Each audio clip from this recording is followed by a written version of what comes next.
gitu loh. Bahkan PSSI di awal-awal kan juga begitu untuk membedakan Belanda sama kita. Ya Hindia makanya kan Belanda. namanya persatuan. Persatuan. Bukan pembubaran, perceraian gitu kan.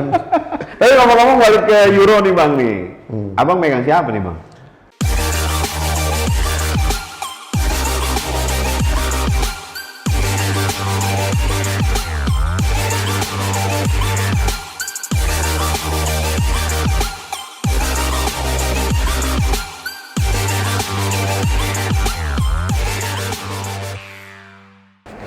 Oke, selamat sore teman-teman Sobat Kedai Pena. Bertemu lagi dengan saya Ari Purwanto dalam program podcast Kedai Pena PHD Corner. Masih bersama dengan sahabat kita, teman kita Bang Pumpi Hidayatullah. Gimana Bang, kabarnya Bang? Baik, alhamdulillah. Saya copot masker juga. Ya, jual masker. Tadi udah dicolok gitu. Udah pakai Iya, udah negatif ya. Udah negatif Bang, aman Bang. Alhamdulillah kalau gitu. Kalau nggak kita nggak jadi. Nggak jadi. Buat teman-teman, kita sudah ngelakuin protokol kesehatan. Tadi sudah rapid antigen. Bang Pum juga sudah ya Bang ya? Udah, kalau gitu saya udah reguler. Udah reguler. Kru di sini udah, Apit, Ricky sama Lutfi udah semua. Makanya kita berani untuk kemudian melakukan episode kedua dari podcast PH di Corner ini. Nah, untuk periode kedua ini, episode kedua ini kita mengambil tema yang cukup menarik Bang. Lagi happening nih, Euro 2021. Ya kan, gimana kemudian perspektifnya dengan kondisi Jadi kekinian. kita selama kita kenal, kita udah nonton bola berapa kali ya? Final-finalnya ya. Pasti pas final 5 hari ini. Tapi kalah mulu saya Nobar. Ya. Piala Champion 2000 berapa ya? 2011 ya Bang ya? 2011 lah kita mulai. Munchen Ya, versus Dortmund. Dortmund ya betul. All Germany final Betul, ya kan. ya. Abang menang tuh waktu itu tuh. Yang mobil saya tiba macet pulang. Ayo pulang. Ya karena analisa dan kebenaran. Dan sebenarnya kebenaran. waktu itu menariknya pas yang biasa bawa mobil datang langsung kebuka Bang. Iya. Lucu itu ya. Aduh. Terus Euro 2012 kalau nggak salah Bang ya. Italia versus Spanyol ya. Iya. Kalah lagi saya 4-1 waktu itu. Piala Bang. Dunia juga kita nonton kan. Piala Dunia nonton juga ya? Iya. Wah udah di situ terus tempatnya di situ-situ juga nggak usah sebut lah ya. Nanti kalau misalkan ini nyari-nyari kita lah, jangan. Iya. Nah untuk Euro 2021 ini kan menarik nih Bang nih.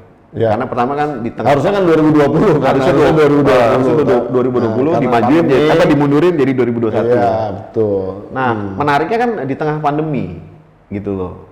Nah, pandemi tadinya 2020 jadi 2021 dan menariknya dilakukan di 10 negara berbeda. Iya. Ya kan? Nah, ini gimana menurut Abang? Sudah aman belum sih ini kita ngelakuin hal-hal gitu? Dan di Indonesia gimana bisa nggak gitu? Kalau di luar negeri saya yakin sekali ya, apalagi di daerah Eropa itu prokes itu udah menjadi basis kesadaran yang cukup bisa diandalkan lah. Kenapa? Karena mereka ngantri aja tertib, nyetir aja nggak rebutan gitu ya. Jadi ya pengalaman saya di Eropa itu ngelihat kebiasaan-kebiasaan tertib seperti itu pasti di prokes pun dia akan tertib. Jadi nggak perlu takut gitu.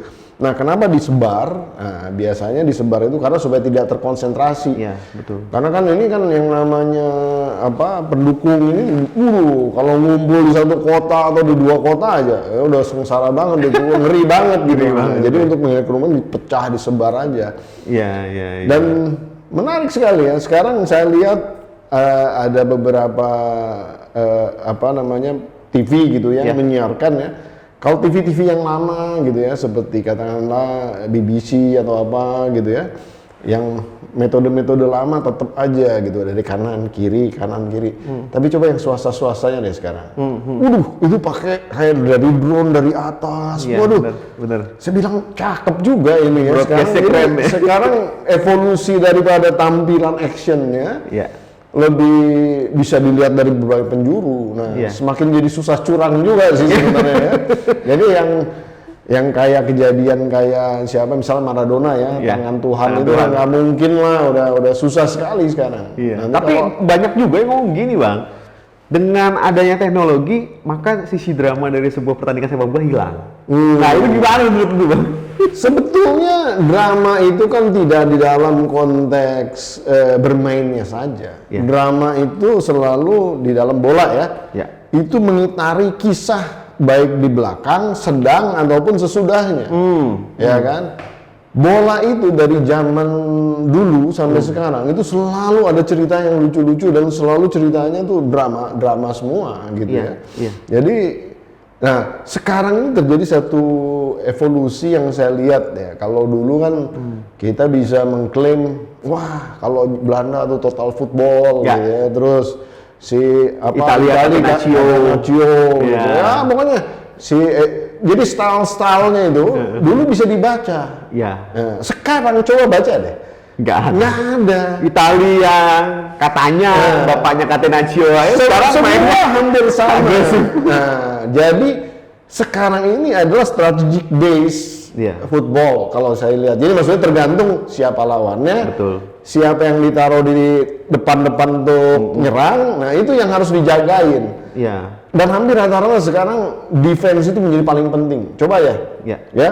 pasti 4 orang itu udah minimal defense, ya. Ditambah lagi 2 kadang-kadang di tengah-tengah gitu. Jadi nggak tahu kenapa mereka lebih senang defense gitu. Iya. Walaupun dia akan mengandalkan pemain-pemain yang topnya lah ya, istilah bintangnya lah, pemain bintangnya untuk di depan untuk memainkan operan-operan jauh ataupun dia ngebawa dari jarak. Makanya Mbappe di situ, Cristiano Ronaldo di situ kan kayak gitu-gitu ya. Betul. Nah, jadi Lukaku di situ juga di depan. Nah, jadi posisi-posisi itu yang diharapkan.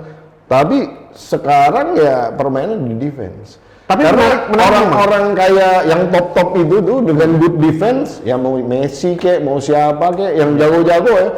Kalau defense bagus, mandul, Betul, gitu. betul, Jadi tinggal gimana mereka kemudian memain. Saya ngelihat sekarang lebih banyak di dalam konteks itu. Iya. Jadi yang menentukan kemenangan itu pada akhirnya adalah pertama mental. Jadi ini hampir mirip dengan jenis-jenis olahraga ya, olahraga yang katakanlah seperti balapan. Ya. Saya memang pencinta Formula One, Ya, jadi mirip gitu. Jadi nunggu mentalnya ini kacau. Jadi nunggu membuat lawan itu berbuat kesalahan, Ya. gitu loh. Jadi nunggu si lawan itu pertahanannya rusak, gitu Ya, loh, atau mentalnya down dan lain-lain. Coba deh. Kalau terjadi gol sekali, 2 kali, pasti golnya jadi bakal banyak. Betul. Kenapa coba? Sekarang yang betul gitu ya. Jadi kayak Iya. kayak ada semacam saya perhatiin begitu gitu Iya, jadinya. Jadi kalau dilihat dari ya yang tadi lah dari malam lah ya, iya. nah, itu kan sebenarnya by luck gitu ya, by chance. Jadi sebenarnya orang-orang jago tapi defense-nya bagus. Cuman karena by luck aja bunuh diri masuk gitu Iya, ya. betul. Padahal ini Prancis Jerman loh. Tapi Jerman juga nggak luar biasa Nggak dulu. sehegemoni sebelumnya, betul. Ya, nggak luar biasa dulu. Jadi sekarang ini permainan udah semakin bagus lah di lini-lini yang lain. Penguasaan bola itu menjadi isu yang paling penting. Kayaknya ini nggak tahu tuh sejak Spanyol memenangkan Eropa dan kemudian Piala Dunia juga. Ya itu jadi teknik penguasaan bola itu menjadi isu yang terus-terusan. Jadi orang harus nguasain bola. Betul. Jadi probability untuk dia ngegolinnya akan lebih tinggi gitu. Kira-kira seperti itu. Jadi main di matematiknya juga ada di situ. Iya, kalau luar itu kalau kita ngomongin bola, matematik, Bang. Statistik ya. lah, iya. Misalkan penguasaan bola di kanan berapa persen, maka itu Betul. kita eksploitasi, Iya, gitu iya. kan? Ya kan, terus habis itu kemudian berapa kali dia corner lewat bola mati, penciptaan gol lewat bola mati. Betul. Indonesia kurangnya di situ kali, Bang. Kita nunggu bola datang, bukan ngejar bola. Kan bola terus dikejar gitu. Artinya kalaupun nggak dikejar dioper kepada orang yang tepat. Iya. Jadi kadang-kadang loncat sana, datangnya jatuh ke temennya, bukan temennya lawan ya jatuhnya. Gimana? Tapi pameo-nya begini, Bang, kalau bola Indonesia. Indonesia tuh nggak jago soal kerjasama. Soal bagi-bagian tuh nggak jago. Oh iya, mungkin senengnya ngambil semua. Iya. Tapi ngomong-ngomong balik ke Euro nih, Bang nih. Abang megang siapa nih, Bang? Sekarang agak susah ya, saya agak susah langsung menjudge terlalu dini. Ya. Tapi kalau dari Yang menarik kemarin Portugal Itali lah. Iya. Waduh, panen Portugal gol tuh dua-duanya. 3-0 dua-duanya ya. Iya, 5-3 kan? Kalau yang Italia 3-0 kan? 3-0 yang 5-3 ya kemarin ya. 5-3 Spanyol. Portugal ya Pit ya? Portugal iya. Portugal ya? Oh, Hungaria, sorry. Portugal Hungaria. Malum lah. Lagi malam-malam nonton jadi agak-agak suka lupa. Ya 3-0 ya benar. Iya. Ya Italia 3-0 betul. Iya, yang gol kalau Italia itu yang gol bunuh dirinya Turki tuh, Demiral kan. Terus habis itu dilanjut 3-0. Tapi menarik memang Italia sekarang tuh aku megang Italia, Bang. Oh. 3-0 jadi pasca si Ventura tuh 2018 kalau nggak salah. Itu berubah taktiknya semenjak dipegang Mancini. Makanya tadi Abang bilang kan sekarang itu sepak bola menyesuaikan dengan lawan. Ya tapi kemudian mereka punya pakem baku. Ya, gitu loh. Misalkan 4-4-2 atau Conte di mana di Inter pakai 3-5-2 misalkan. Ya. Nah, nanti di penyesuaian tuh, Bang. Penguatannya di strategi lapangan tuh seperti apa. Terus habis itu baru kemudian menyesuaikan lagi kedalaman pemain, Bang, sebenarnya sekarang. Iya. Nah, ujung-ujungnya klub yang punya duit yang bisa menang. Ini kan kapitalisasi. Oh iya, jadi kayak etalasenya lah. Ya. Etalasenya ya. Nah, karena industri sepak bola. Nah, kalau Abang lihatnya gimana tuh, Bang? Ini bagian kalau dulu kan semangatnya sepak bola ada mempersatukan.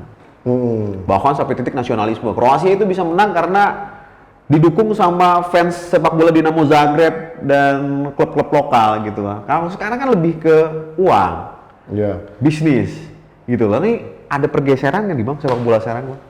Ya sebetulnya sih dari sejak the 90s ya, kapitalisasi sepak bola itu udah menggila sekali ya. Orang udah mulai ditransfer, kayak Ruud Gullit kan ditransfer mahal sekali, Roberto Baggio juga zaman 90 tuh. Artinya dari sejak itu ke sini ya tambah mahal, mahal bukan tambah murah. Nah, kalau saya lihat sebenarnya impact daripada yang narik duitnya itu nanti korporasi ataupun katakanlah konglomeratnya gitu, ya pemainnya juga harus dapat lah gitu. Karena mau nggak mau mereka yang akan memberikan istilahnya cerita di depan layarnya di dunia bola ini. Jadi ya kalau kemudian mereka dibayarnya ini nggak akan ada cerita ya Maradona kita nggak akan pernah punya namanya Maradona gitu kan. Jadi Pele kita nggak akan pernah punya gitu. Jadi memang harus dibayar mahal mereka ini. Karena dampaknya ke dunia ini luar biasa bola itu ya. Bola itu memberikan berbagai macam apa namanya tuh kayak pelajaran tentang kehidupan sebenarnya. Kehidupan di mana kita sebenarnya pada dasarnya selalu bersaing satu dengan yang lain gitu ya. Di dalam arena apapun ya. Terus kemudian kita nggak boleh nyerah. Terus kita ketika waktu kita sudah habis bukannya kita malah makin letoy gitu, harus makin kenceng gitu, istilahnya mengejar injury time itu kita justru malah lebih kenceng kan, fokus, nggak boleh kehilangan konsentrasi, ya betul. Dalam konteks yang positif tentunya, bukan berarti nanti kita ngerjain apa PR atau ngerjain tugas itu ada last minute, nggak begitu. Tapi intinya di dalam konteks katakanlah dunia ini mau atau nggak kita udah mau meninggal, bukannya kita malah jadi malah nyerah, tapi kita justru malah doanya malah semakin bagus gitu kan ceritanya seperti itu. Tapi intinya di dalam bola itu predictability-nya tuh kalau zaman dulu kita udah tahu lah, oh si ini starnya, si itu starnya gitu kan. Wah ini sekarang apa namanya Brazil dengan adanya katakanlah Pele gitu, terus Argentina dan Maradona ini pasti hebat. Nah, zaman sekarang nggak seperti itu lagi, kan? Kita lihat Neymar gimana gagal di dalam konteks urusan di Piala Dunia kemarin gitu kan, berat banget. Jerman juga begitu gitu ya. Jadi nama-nama besar nggak menjamin lagi. Tapi sekarang lebih ke arah kepada basis Perancis itu punya Mbappe, tapi Mbappe juga punya pendukung yang isinya supporter di dalam konteks menyerangnya. Sekarang malah Mbappe udah bukan nyerang mulu. Dulu agak egois kan dia. Sekarang dia udah ngasih-ngasih. Dan karena di sayap dia. Ya tapi kan kalau egonya muncul, mungkin ya tetap gitu kalau dia memelihara ego yang kemarin. Tapi ini menarik lah melihat Perancis sekarang ya. Jadi kalau dibilang terus ditanya saya jagoin siapa?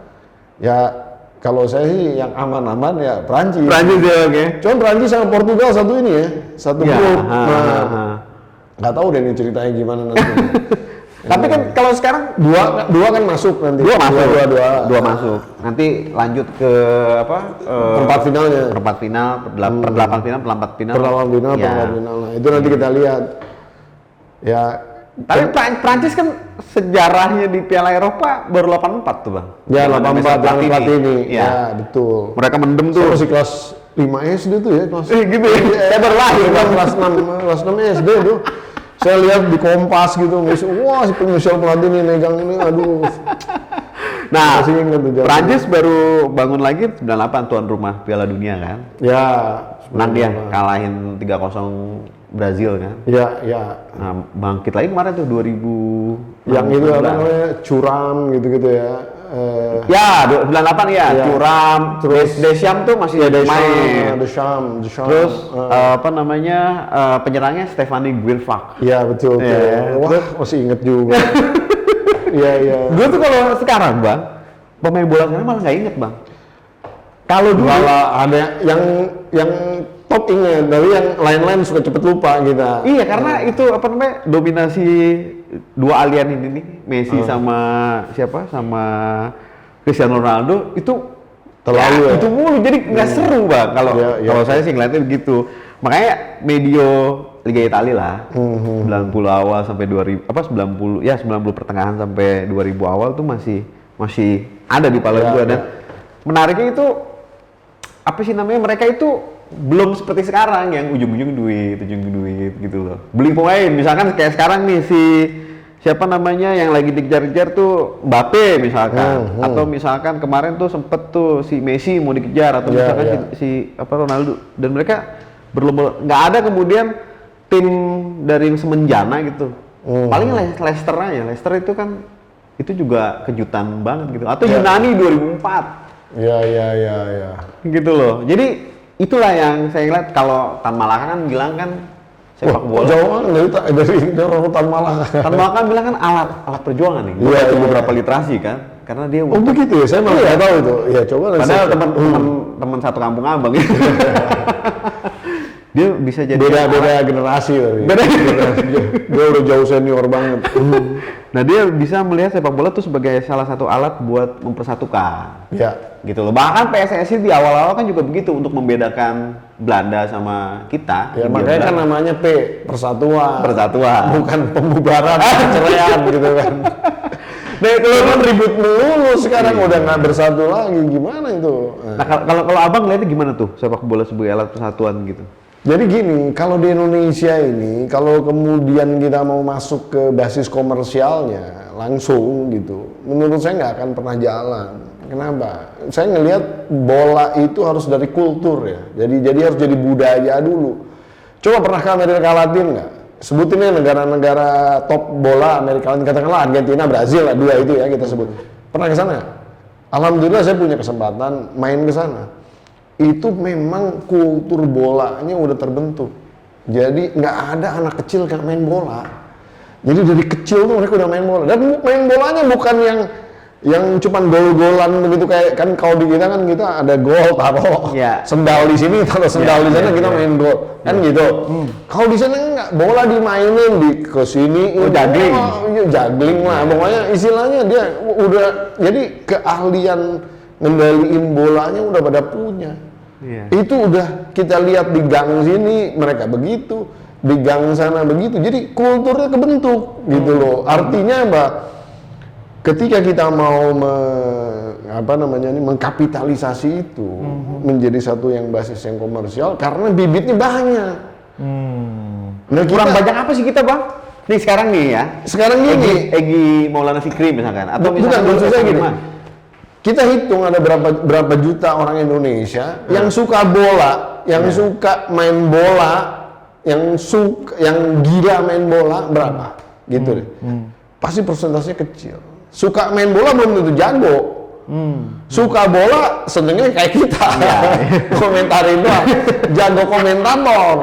Ya kan? Nah, akhirnya menurut saya ya bola di Indonesia ini harusnya istilahnya harus ada satu golongan atau generasi baru yang memang membawa kultur itu. Iya. Nah, ketika sudah menjadi kultur, artinya kayak segala-galanya ya. Jadi Jepang itu sebelum mereka sehebat sekarang dalam bola ya, untuk Asia itu paling top lah. Jepang ini sebenarnya sama Cina lah sekarang, Korsel lah.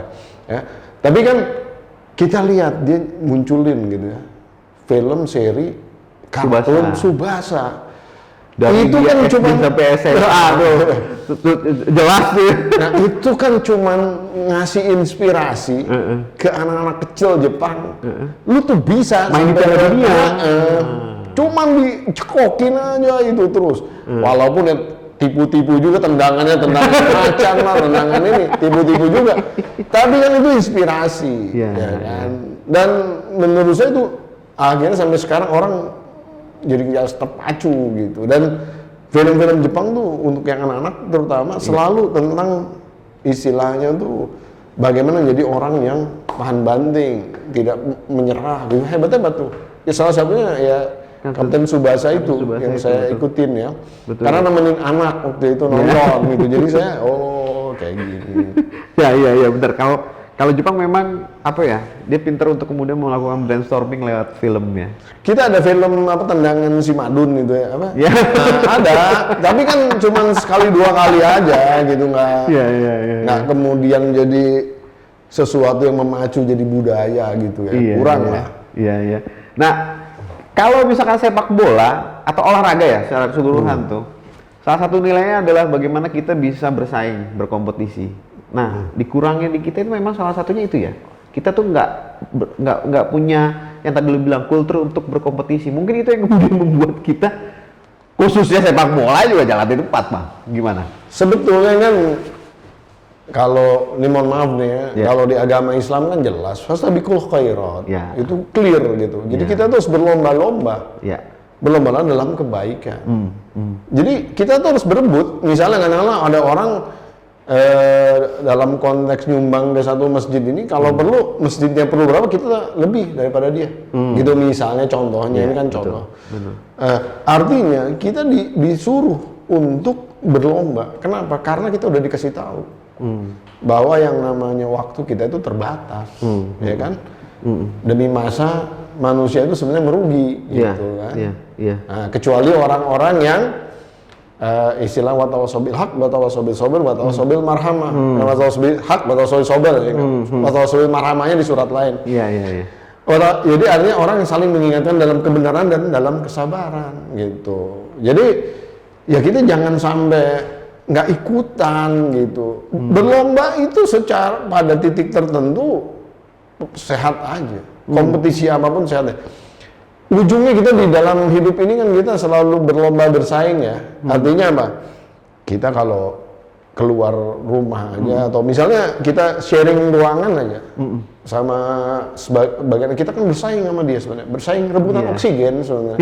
Betul kan? Bersaing jadi udah biasa. Iya betul. Ya kan? Masa lu keluar dulu, ini oksigen gua kan nggak mungkin. Ya kan?